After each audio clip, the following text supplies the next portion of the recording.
It's kind of interesting the ways in which the United States had interacted with Polynesia prior to the 1930s and this kind of explosion of Tiki culture. But anytime Anglos were going out into Polynesia, they were bringing little bits and pieces of it back to the United States. And so they're early ways in which people are kind of getting interested in the area in the States. And it's kind of an antecedent in a certain way for this later Tiki boom. It's a terrific resource then. It is. Yeah. It really is. When talking about our oceanic collection, for the most part, it was collected within the past 30 or so years. After standards had already been established. Yes. So a lot of work went into making sure that all this was collected in an appropriate way. We're always trying to do things better, because what we're doing is so important. We're sharing the cultural heritage of the whole of human history. Right now, we're looking at a group of materials that came to us in a donation based on the MS Stranger, which is this ship here. It's the 1936 expedition to Polynesia, and there are several goals to this trip. The primary one was to collect animals for the San Diego Zoo. Oh, interesting. They were also mapping out the Polynesian islands in advance of World War II.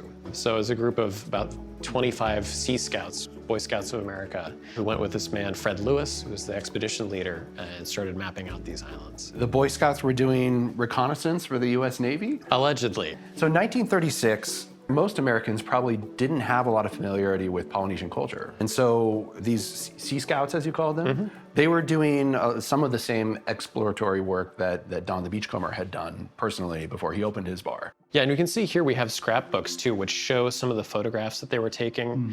They collected objects from the islands as well. It wasn't just all about, mapping or having a good time there, which there's plenty of evidence of that too, of course.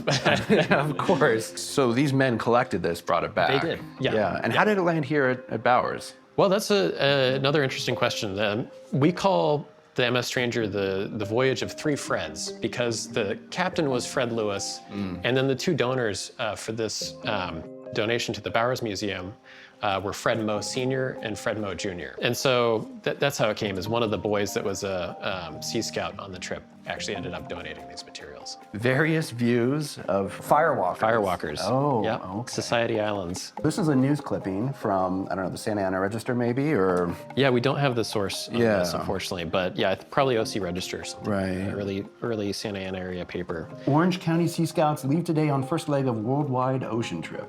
Oh, here they are in Honolulu, the famous Diamond Head. This is a map taken from that book. Okay. Yeah, and so these two are guidebooks actually of the region that were written ahead of time. Wow, okay. And so you can see this is the kind of information that one would have when visiting these islands.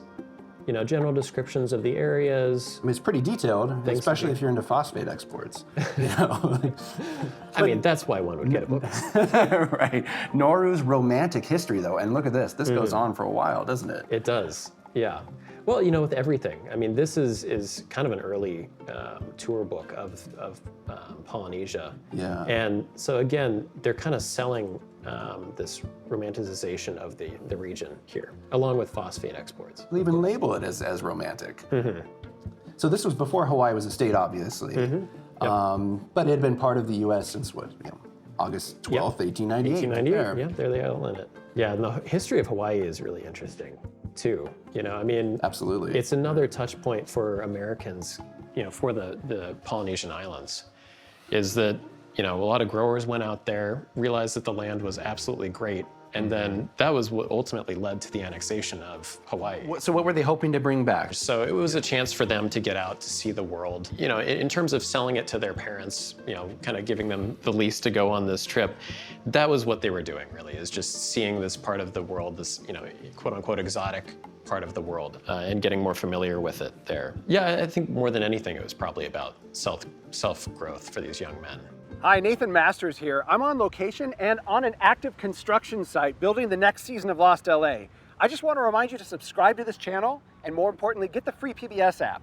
You can watch every episode of Lost LA, a ton of great history programs, and so much more. And you can get it right on your TV. For more information, visit pbssocal.org/app.